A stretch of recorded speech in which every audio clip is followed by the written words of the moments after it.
It didn't count. Let me see. Okay. I tried to be good? cute with it. Yeah, you was cute with it. Are you gonna do it like in the movies? Yeah, like, I know.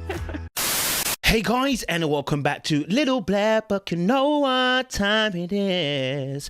Talking to you guys about Put a Ring on It. We're dealing with Michael Shea and obviously his date with Whitney and her date with also Rick. We're going to break down some real stuff that happened as well. You know, guys, if you are a returnee, then you already know the motto, you got the minerals. But if you are new to the channel, make sure you like, share, subscribe, click on that bell button for notification of the uploads. We appreciate you. I know I did it the other way around, but you know how it goes. Mineral Gang, let's get into the conversation right now. Let's get into the conversation right now. All right, cool. So, dealing with obviously Michael and Shay, I think there was some interesting stuff that was said. Obviously, Michael and Shay obviously have now respectively gone on their own dates. Rick is also one of the people that Shay's gone on a date with. Michael's on his third date, I think, now. And I think Hollywood's words are probably one of the best words you'll probably ever hear about this. If you go on more than one date, more than likely what you're saying is, there was something a little bit there that I want to explore. I'm no longer scared. I'm angry. The fact that I had to talk about our boundaries and how it was crossed, it did kind of throw our date off a little bit. Okay. So I wanted to just give it one last chance to just have one good. If you go on a third date, you exploring, sir. You're Dora the Explorer. So I think when you're watching Michael and Whitney, I think we have to really kind of knuckle down into what was said, because there's really some important things that were kind of gems within this. I want you guys to pay attention, because when I say obviously about relationships and how to jailbreak relationships, maybe I should do a video on that. Like, let me know if you guys want to comment down below how to jailbreak a relationship. Not that you should, but the ways that people do, so we can break it down. It's one of my first videos I've ever done on YouTube about breaking a relationship out. And so what happens with Michael and Whitney here is some really interesting stuff. Yeah, I just wanted to come out here, feed you some fruit. I know, right? Since we talked about being out last time, you want me to feed you something? Are you allowed to feed me something? What happens here is that Michael obviously is talking to Whitney, and he says, obviously, I just wondered if I can feed you some fruit. Now, on their date, obviously, this is the third one now. He knows he's been set boundaries that he cannot go past, and now he's looking to feed her fruit. Now, listen, here's the thing about relationships. We know the boundaries, right? We know there are invisible boundaries which are visible, right? We shouldn't be going past. So for you to feed her some fruit, you were going past boundaries, sir. Like, if we were talking about a real relationship, yeah. When I say that in terms of like being in the world, okay, you're not on a show or anything like that. If your partner started feeding someone some grapes, now you normally see this association of a fort or a picture on films when you see a king being fed grapes by, you know, the concubine or the mistress or the woman or whatever that's in his life, or you see a reverse, or you see the shaky, scary kind of guy who is just at the whim and the will of a woman, and you see him feeding the woman, right? Whatever image you're seeing, you're going to see loyalty in that image, because that person feeding that person grapes or whatever it was, fruit or whatever, has built up a certain type of relationship that is intimate enough for them to be able to be trusted. Because to feed somebody is to be trusted. You don't just let anybody feed you. You understand? To let somebody as a grown-ass adult feed you something means now I have a level of trust for you. It's actually a very intimate action, okay? And so he's actually pushing boundaries here. Yeah, I talk to Mike. I love Mike, but I got to tell you the truth of what I'm seeing. You're pushing boundaries here, and as you're pushing the boundaries, what you're actually saying is, I don't know where exactly the boundaries are, but I'm gonna test it a little bit. And the reason why you test it is because you've already started down the road of dating other people. If the fact that you're on a date with somebody else in a relationship is problematic, right? If we're talking outside the show. Okay, so this is obviously a free pass because they're able to date now. But the problem is, even if it's a free pass, as you are spending time with somebody else and going down that lane of being in a date or whatever, right? You are actually beginning to break the boundary that you had already. First of all, going on a date was breaking a boundary, number one, anyway, of a relationship. Number two, you taking her number was a breaking of another boundary. Number three, you're now on the third date. You already done broke most of the boundaries. You are home free like Willie. You are going to do more. Okay, as much as I know he says he's got this, he can handle this. You might not be the problem. The other person might be the problem, and how they feel. And actually, you start to realize how selfish this actually is. I'm not talking about Michael alone. I'm talking about everybody. Because when you go on a date and you're in a relationship, just let's take it outside the show once more again. If you go on a date. And yes, I didn't do anything. I didn't touch him. I didn't kiss him. I didn't kiss her, whatever, right? The other person is catching some feelings. And we're going to address that in this video. Watch what we're talking about here, yeah? And so you see, obviously, you know, she makes a cheeky little comment back. She says, are you allowed to feed me something, right? Now, what she's also doing is, again, is reminding him that, hey, you reminded me. It's time. You want me to feed you something? Are you allowed to feed me something? I don't think that's a boundary. You let me know our fun has a boundary. So is this so it's a joke? Listen, people say things and there's truth behind it. So she's making a joke. Oh, are you allowed to feed me feed me something? What this now does is create this naughty vibe that we're breaking some type of rule. Okay, and so that will get hearts racing. That gets people excited. That gets the part of us that wants to be bad. That gets that running. That adrenaline starts to pump. Oh, we're doing something a little bit naughty, a little bit cheeky, a little bit, you know what I'm saying? And so when she drops that comment, part of it is banter and jokes, right? But the other part also is as well to remind him, hey, remember you told me that there was a boundary. So what's going on here? What are you doing? Are you sure this is what you should be doing? Right? The question, the thing she's asking is actually almost like a rhetorical question that requires an answer. I know it's a paradox because rhetorical question doesn't require an answer. She's actually throwing bait out there. Are you allowed to feed me something? Now, deep this, okay, before I go a bit further, what he says after is he goes, yeah, sure, it's fine, right? And so now he's actually consented, because what she was asking for was consent to move mad. And he consented to that. So when you're talking about people going to cheat, let's talk about real relationships now. When people cheat, this is how it starts. Ladies and gentlemen, what you're watching now on the screen is how people cheat. No offense to Michael, I'm using him as an example. This is how we cheat. This is how we cheat, because what you're doing now is removing the barriers slowly but surely.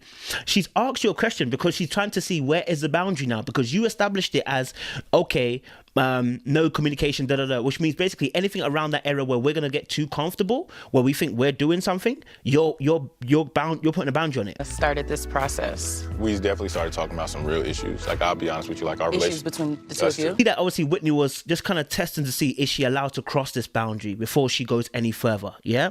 And so then obviously he then went on to say about how, you know, he's having issues with Shay. I mean, this has allowed them to have real conversations about issues that are going on, right? And you can see Whitney starts to perk up. You see her eyes kind of like, and she sits up a little bit. You see her body language perks up. She's like, okay. The two of you? Yeah. Like what? I'm nosy.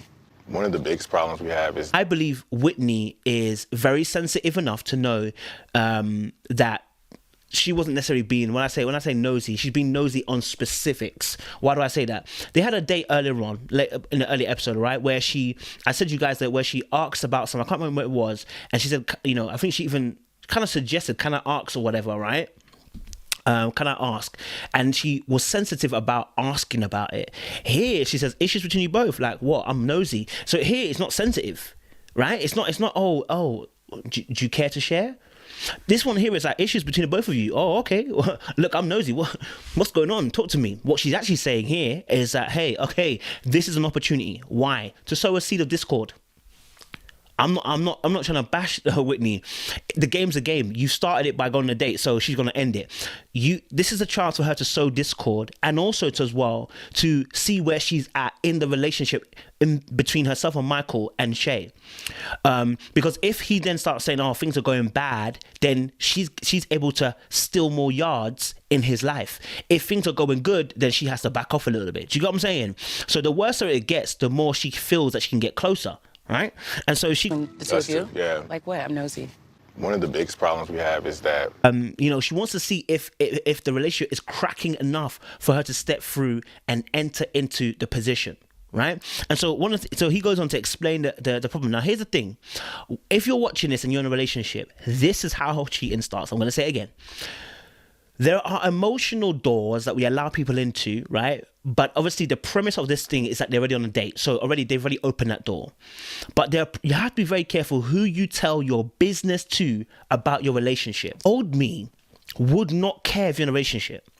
I couldn't care less. In fact, that's even better because all I want to do is borrow you, right? And so understanding that when you're telling me problems, if I haven't got your best interest, this is why you have to build up a place of trust with that person. If I haven't got your best interest, you opening the doors about your problems, I can add 99 more of those, right? Because what you're telling me now when you're sharing your problem is, I trust you enough to be a confidant for my life. And that also gives me access to begin to speak into your life. If you're giving me if I'm giving you my ear and you trust me to give my ear, then you're also trusting me when I speak into your ear. Trust me. So now what you're doing is you're opening up a door, and if I've got bad intentions, I'm walking through to steal everything in that house. If I've got bad intentions, I'm walking through that door to break everything in that house. If I care about you, I'm walking through that door and I want to take care of the things that are in that house. Do you understand? So here he says, one of the problems I have is that, you know, my son wants to move in, right? And when he says my son wants to move in, what does she say? She goes, oh. And I want him to come move with me eventually. Yeah, for high school. I remember you told me. Exactly. So now that we're kind of... Listen to the energy she puts on. Oh, you told me, right? What she's actually saying here is, course, I remember what you said, yeah? And I want to let you know that it was important enough for me to remember. And so the tone tells you, yes, it was important. Yeah, you said it's a big thing, right? It's a very big thing about obviously the issue, your son. I know how important it is to you. That tone, the energy she brought was letting him know, I acknowledge what you said is important. All right, cool. And I remember that. So see me as a partner who could remember these important things to you. I wouldn't do, she's not saying this. This is what the energy is saying. I wouldn't do what Shay is doing because you already told me what she's like. I wouldn't be like that. I wouldn't.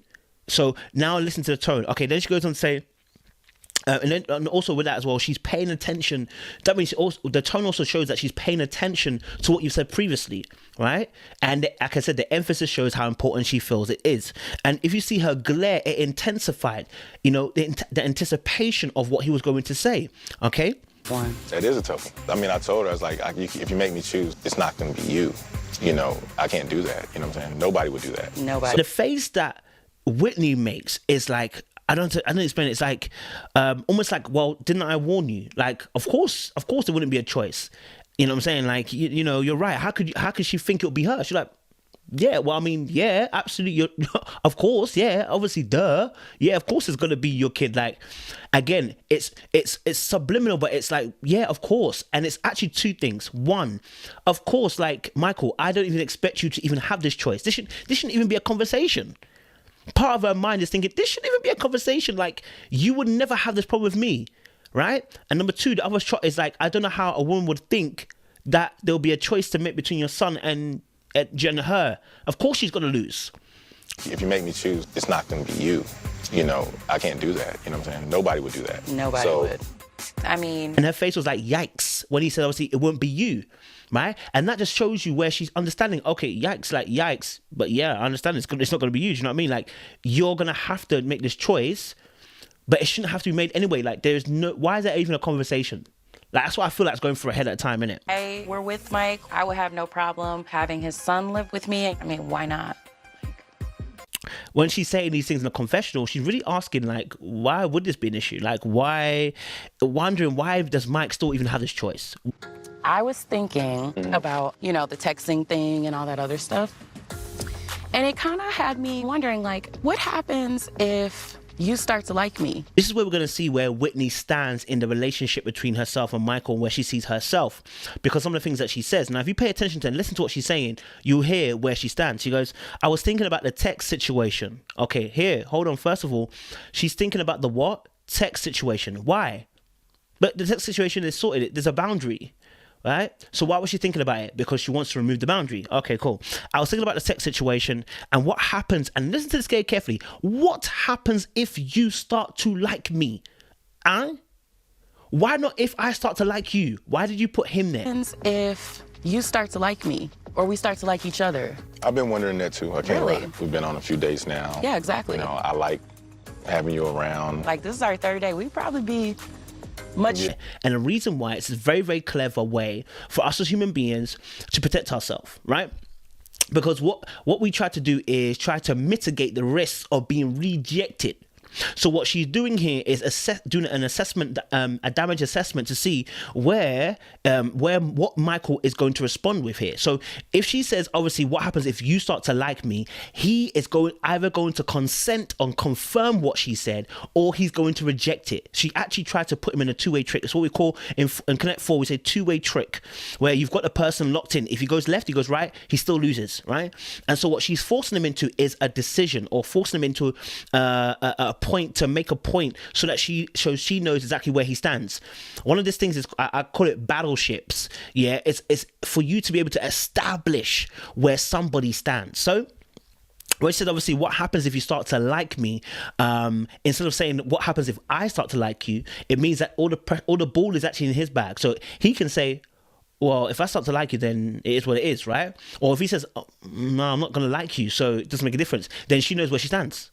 But if she said, oh, what happens if I start to like you, then it looks like she's thirsty, looks like she's trying too much, and it looks like she's falling already, right? And that means that also he can reject her. But if he says, oh, what if he says to her question, what if you start liking me? And he goes, yeah, but I won't start liking you. She can save face. She'll still be hurt, but she can save face, because she can go, well, yeah, I didn't like you either, right? She never said it, so she can't get hurt, right? In the open, she can't be embarrassed and shamed. If you start to like me, or we start to like each other. Let me be very frank with you. You liking me, I liking you, we like each other. Any of those terms doesn't make a difference. You like the person. Do you know what I'm saying? You put in that term, either you like me, or I like you, or we like each other. No girl or guy is going to say we like each other, unless he's a complete prick. But if he no guy's going to say we like each other, because he wants to dodge that conversation. He doesn't want to give you ideas. So if you say we like each other, right? If you say we like each other, you're actually consenting and saying, yeah, I like you. So she's anticipating that. Right? And the reason why, again, is because, again, secondly, he's also got a girl. She's not the one in the relationship. He's got a girl. So if I need to establish where you stand. Okay. Thirdly, it shows that she didn't want to make, like I said, she didn't want to make it look like she was looking thirsty. But because also as well, I really think that she was starting to like him, and we're going to discuss that a little bit now. I've been wondering that too. I can't lie. We've been on a few dates now. Yeah, exactly. You know, I like having you around. Like this. He is balancing the scales, okay? He doesn't want to lose Whitney, so he can't over say anything, but can't also do too much because he'll lose Shay and he will look like he's cheating. So what does he have to do? He has to kind of tail the line, right? This is why I always say to you, listen, people who are on the fence, they're not good to you. People who straddle the fence are straddling the middle line. They're not good for you. Somebody whose loyalty is in the middle line to you, it's not good for you.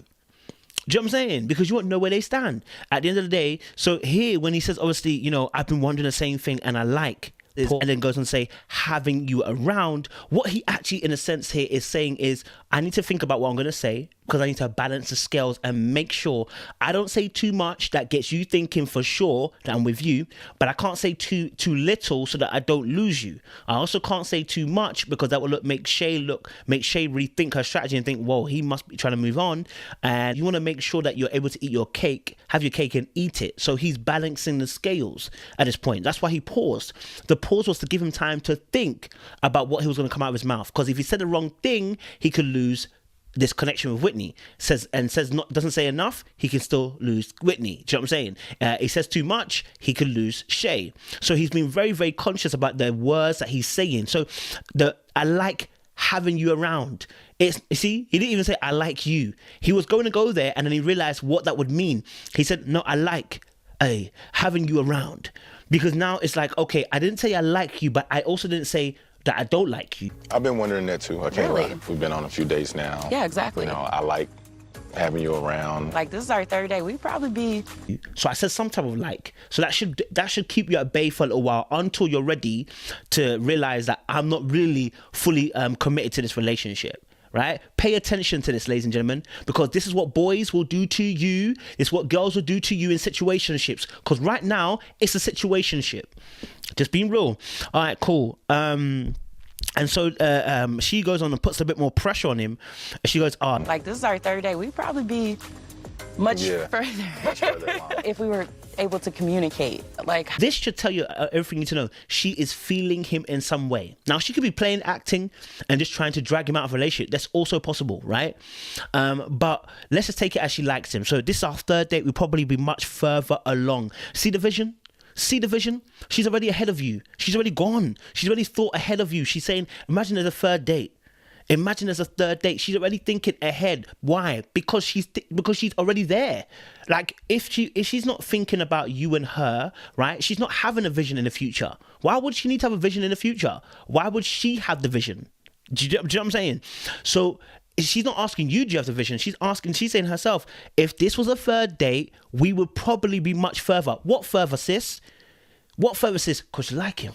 They're actually talking in inadvertently, right? They're talking indirects here because nobody's saying definitely what we are doing, right? Nobody's saying, we would, I like you for sure, You know, they're not really going deep with what they're saying. So what they're doing is they're hovering around the peripheral, right? So that nobody can get into trouble about committing or overcommitting. She don't want to commit and say something because she hasn't got his full 100% self, and he's not saying 100% because he's still got Shay. So no one wants to overcommit here. So when they say, obviously, this would have been our third date, probably be much further along, you're inadvertently admitting, had there not been a mitigating circumstances of Shay being there, we would be much further along. We would be closer. if we were able to communicate, like, how to even, like, go forward. She says, if we were able to communicate, again, she's actually suggesting, okay, inadvertently suggesting that, listen, we should be communicating. You know what I'm saying? Like, she's telling you what she wants, right? So this is where it's getting interesting, because now this is where a lot of men suffer when they're doing this stuff. Not just men, but anybody who's in control. When you're in a situationship, the whole point is to control the narrative and control the person so that you have control, so that you can get out whenever you feel like getting out. This is why when situations happen, I say they're not, people say they're good. No, they're not good, because one person is in control and they're using you until they got what they want. Okay. So now Michael is actually the one who's using here. I'm going to be real with you. I love Michael, but he is the one that's using here, because what he's doing is, and Whitney alludes to it, is he's having his cake and eating it, and then he's controlling the narrative. So watch what happens. She says, if we were able to communicate, right? Okay, and what she's actually saying is, what she's actually initiating here is actually the girl or the guy who knows somebody is in a relationship, gets into an entanglement, yeah, knowing that the other person's in a relationship, okay, and then is trying to steal more emotions and feelings and physicality and time from that person, knowing that they are not for them. Do you understand? So when you're talking about, obviously, if we had more communication, what she's trying to say is, I want to steal more of your time. I want to steal more of you, which even Michael admits himself, yes, he would love to be able to give her more time and everything like that. But obviously because of the Shay situation, yeah? And then so he now sensing that she's beginning to ask for too much that's going to be outside of his control, that's going to take it away from what he wants it to be. He says, okay, I'm going to rein it in. How does he do that? He goes, trying to be respectful of the process, because even at the end, I see, like, you know, her and I are not a good fit, and I move on. You know, I wanted to have been in a respectful way. I feel like I'm getting... Now, first of all, he's not saying, listen to what he said, ladies and gentlemen, because this is what happens in situationships. He said, even if, so he's not definite, at the end, I see her and I are not good fit, and I move on. I want it to be in a respectful manner. He's put ifs and buts in there and maybes. And if buts and maybes are not good enough to enter a relationship with somebody, you feel like that you're entering a relationship with somebody in any form, right? Situationship, friendship, whatever. They're in ifs, buts, and maybes. You don't need that, baby. Okay? You don't need that, baby. All right? And so I want it to be in a respectful manner. If you see Whitney's face, she's holding, I would call, a paradoxical thought in her mind. I believe she's holding paradoxical. In her mind, she's going, you're right, I want you to be respectful. Because obviously, I wouldn't want you to dog Shay out, right? As a woman, she wouldn't want that, right? But also in her mind, she's like, but come on. Like, you're already dogging her out, so let's continue. And I believe there's a paradoxical feeling, which is that you don't want him to be necessarily disrespectful, but at the same time, he's being disrespectful now by the fact that he's on a date. Like, in your head, I know what she's thinking, like, but you're on a date with me. You're talking about being respectful, but you're on a date with me. Like, imagine, like, and this is so funny because, as someone said, respectful cheating. It's like, some people, like, when they're stepping out of the relationship, yeah, you know, oh no, I can't be disrespectful. But you're stepping out already. So you're disrespectful already, sis. Or sir, whoever it is. You're already disrespectful. Yeah, but I don't want to disrespect them like that. Yeah, but you're already disrespecting them because you're stepping out of the relationship. You've already committed the cardinal sin in a relationship. Do you get what I'm saying? Right? And so I believe she's holding that paradoxical thought in her mind. But yeah, Michael basically put up the defenses and basically said, let me relegate this. Relegate this? Let me regulate this and make sure it doesn't go further than it needs to be, right? So he said, trying to be respectful of the process. He's trying to rein it in and say, hey, listen, look, slow your roll down. Yeah, you get a bit too excited, yeah? Calm down. I'm the one controlling the proceedings here. Okay, so I need you to chill. Now, someone might say, whoa, he didn't say all of that. He actually did. But he just didn't say it out loud that, oh, I'm trying to control the proceedings. No. When he sensed that the relationship was going outside of his control to control how it goes, when I see you, when I move to you, then he realized he's got to rein it in. That's control. We all do it. Right? We all do it. I know you probably don't think so. We're all dark here. Yeah? And then Whitney says, and listen to Whitney's response. She's clocking it. She's clocking it. Listen to what she says. I feel like I'm getting the short end of the stick because you get to go home to somebody and be all in love and stuff, and I have to go home and just be like, well, dang, I can't even text them if I want. I get why she wants more from me because... What she's talking about here now is agency, freedom to do as I want to do. I'm not given my sovereignty to do as I want to do. You are. You can come to me, talk to me, feel me, have my love, my interest, and my appreciation for you, but you go home. Okay? And yet when I'm feeling you, I can't even text you. That should let you know what she's talking about here. She's talking about agency here. I cannot be free with you because you're controlling the cards right now. You're saying I can't text you. So it's not two ways, it's one way. You can do whatever you want. You can come on these dates if you want, but I can't text you when I want to text you because that's what I want to do, right? So she's talking about there, okay? Because, and the reason why she's saying that is because now she's invested. Why would she say, oh, but I can't even text you if I want? She's invested. She's invested into the situation now. Do you feel me? She's in deep. You know, that's a demand. It's a suggestive demand, okay, of having more emotionally and physically of him. Yeah. You know, and she, you know, and so it's a paradox because she understands that you're going to go home to the woman that you love, but she wants to be able to pull more time and energy from you, knowing that you're in love with another woman. So she wants to fight for your affection and your love, knowing that you're in love with another woman. That's a paradox. Like, it's a contravening statement there. Don't you think? It's a stick, because you get to go home to somebody and be all in love and stuff, and I have to go home and just be like, well, dang, I can't even text them if I want. I get... Think. It's an oxymoron if they want to call it that. So I say paradox. It's an oxymoron, right? And so, you know, she wanted the freedom to do what she needs to do, right?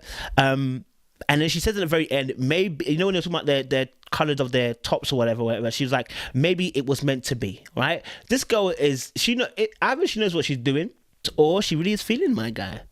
You know what I'm saying? But I'm trying to explain to you, the guys, that listen, language is important here. This is a classic situationship between Michael and Whitney right now, yeah? And I think we've seen the trailers for next week. That's why she has to exit. Either it's going somewhere or it's not. And that's what you have to do. That's why I said to you guys, PEW. Position, expectation, want. What is your position? Okay, I like you. What's your expectation? I want to be in a relationship with you. Okay, now can he give that to you? What does he want? If he says no, I don't want a relationship, or maybe anything but a yes is a no. And you walk. Simple as. Guys, make sure you like, share, subscribe, click on the bell button for notification on uploads. We appreciate stay locked and stay loaded, baby.